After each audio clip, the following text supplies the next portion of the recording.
As you can see now, I've done a little bit of sanding with it. There's some scratches, there's some pits. Before you put any more body filler on it, what you'll do is make sure you don't have a pile of loose body filler dust in there, because in the new body filler you're going to put on won't stick.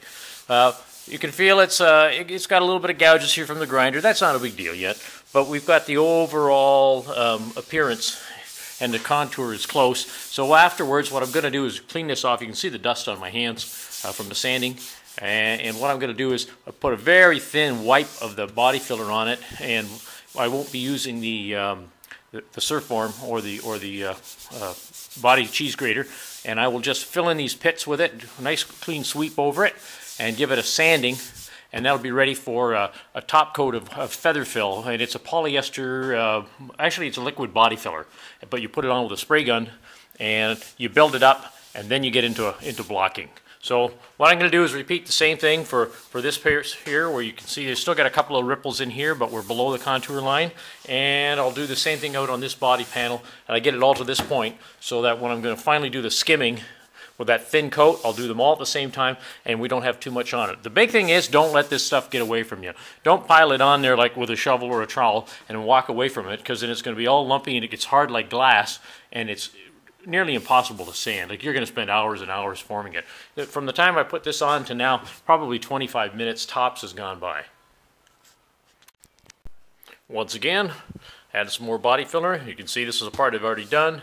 This stuff here, if I touch it, you can see it's still soft, it's gooey, you can't do anything with it yet.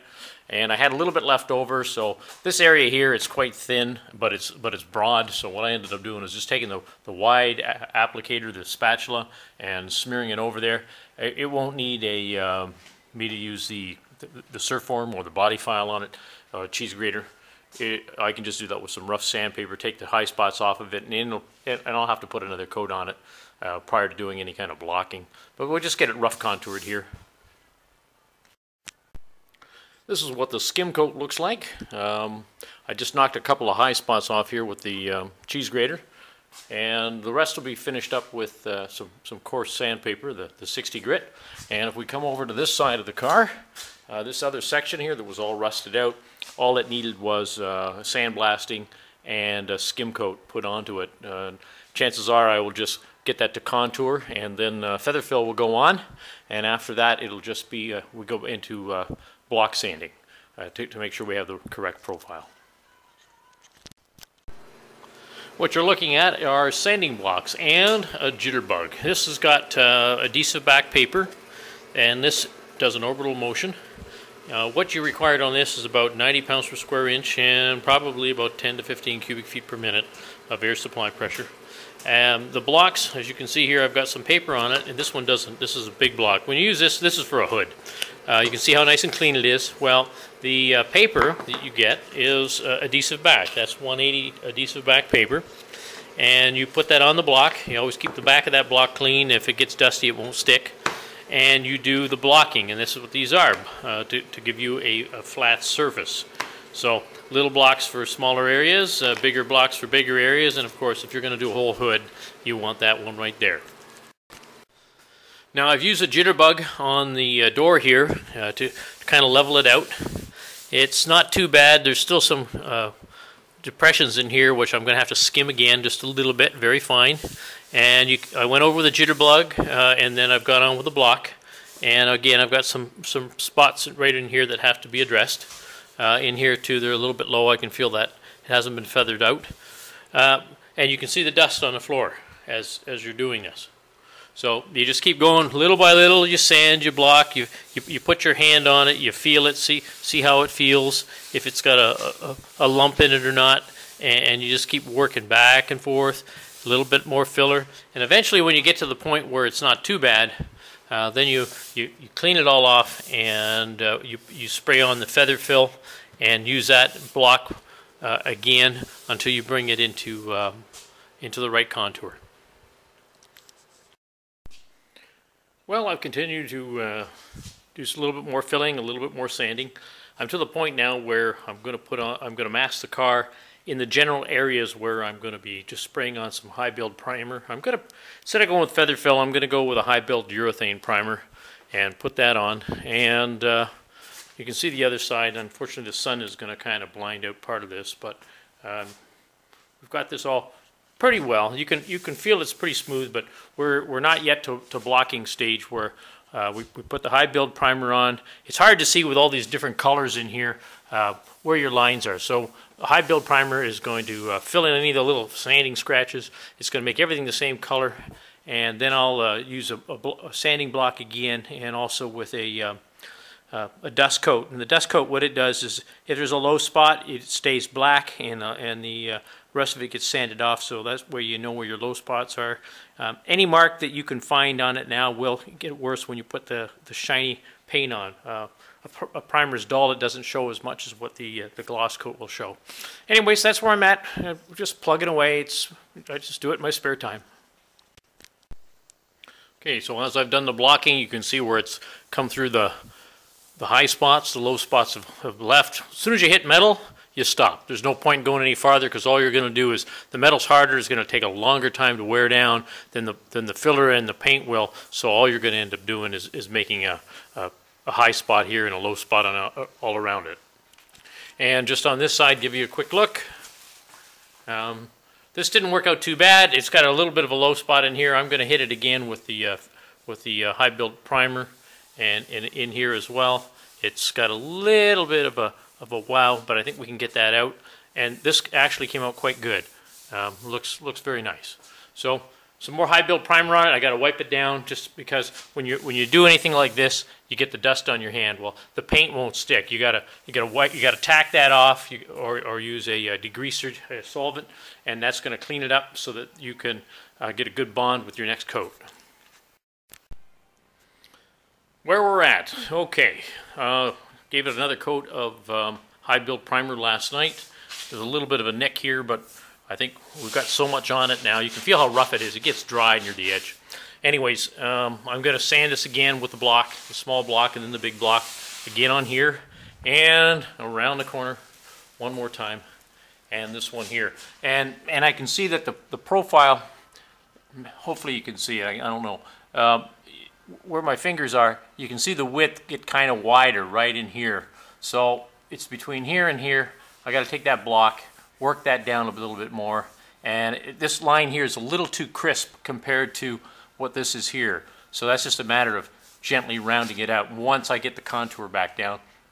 As long as I don't go through the paint into the Bondo in the fillers, I don't have to put any more paint on it. If it does go through, then yeah, you always have to have primer on it. Anyways, that'll give you an idea. It's slow. I'm not a professional at it. I know what's required, and it does take time. And you know, in the words of Jay Leno, well, if you can make money at it, then you're not doing your restoration right. So we'll keep at it. Last step. I think I've got the lines pretty good. So now what I've just taken, you can get a dusting coat, but this is just some quick dry trim paint, and I just give it a real light little splash on here to make it give it some color. And now I change the paper from 180 to 320, and I block it one more time, and if everything's flat, all this little speckle is going to disappear. If it's not, I got a low spot that I got to deal with. I've blocked the car again with the 120 paper. You can see where the spatters up here, but that's okay. That's going to come out when I do the water sanding. So a little primer is going to have to go back on there yet, but that's not going to be a big deal. I'm going to water sand all this. I'm going to get rid of all the paper that's on the car, clean up the dust on the floor first, get the paper off the car, and then I'm going to go back and I'm going to water sand the panels only that I'm going to paint. And in this case, it's going to be this door. It's going to be this quarter panel, which goes all the way up in the corner here into the front of the car on the pillar, and mask the rest of the car, and get it ready, and I'll paint it probably on the weekend. So as you can see, all of the black is gone, and we've got a nice flat surface with the contours working out, and the same thing over on this side. Just about ready here to paint the car. The masking's on. These are the portions that are going to get painted. Just got to wipe them all off, but it's all prepped, been cleaned. A little bit of dust still on it, but that's not a big deal. I've done all the blowing with the air gun, and a bit of a windy day, but that won't work out too bad, because what it'll do is keep the air moving in the shop and stop the off spray from resettling on the car, and should give a pretty good finish. This is a shot of the base coat drying. You can see a couple of shiny spots right in here. It just hasn't dried right out. It actually goes flat. When you're spraying it on, it's got a bit of a shine to it. There's a little bit right here. Maybe you can see a little bit of gloss just on that column. But all in all, it doesn't look too bad. A little hard to see with the sun changing the light here, but the bodywork looks pretty good.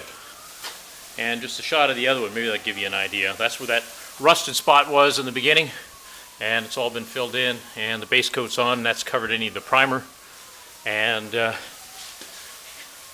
looks pretty good, nice and even. So we let that dry for another 15 minutes, and this is a base coat, pearl coat, clear coat. So, but once that's done, 3 coats of pearl, let that dry for about 20 to 30 minutes, and then top off with some clear, and we'll be all done.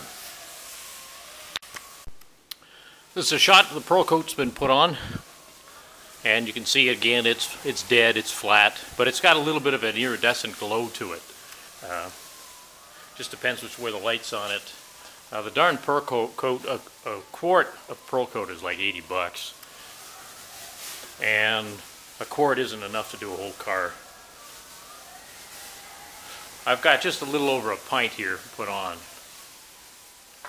So it's just about dry, and if you're ever checking to see if the paint's dry, you don't touch the paint, you touch the masking beside the paint, just to see, you know, is it still sticky, is it coming off in your hand or not.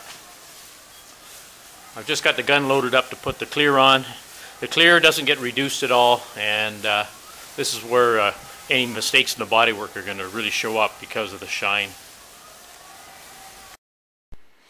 The painting's completed. Since this is a base coat, clear coat, I didn't get real excited because I didn't use the spray booth. The odd little bit of trash that goes in it, a bit of dust, I went over it with 1000 grit water paper, just to take any of that off, the high stuff, and then I gave it a bit of a buff. As you can see, you know, it looks okay. It's an Acura. There's a million of them made. It's nothing special, and that's why I didn't want to get too much into it. I just didn't want the car to look like a wreck going down the road. So, as you can see before, in the beginning, we had some dents in here. We also had a dent in here and a big crease all the way along, and it's come out pretty good. Maybe in the spring, when it's out in the sun, I'll go over it again with some 2000 or 4000 Abralon, and wet with the 10,000 RPM orbital, and then give it a buff, and that'll be it. But who knows? My daughter will probably run into something in the meantime. That's it. Body work done.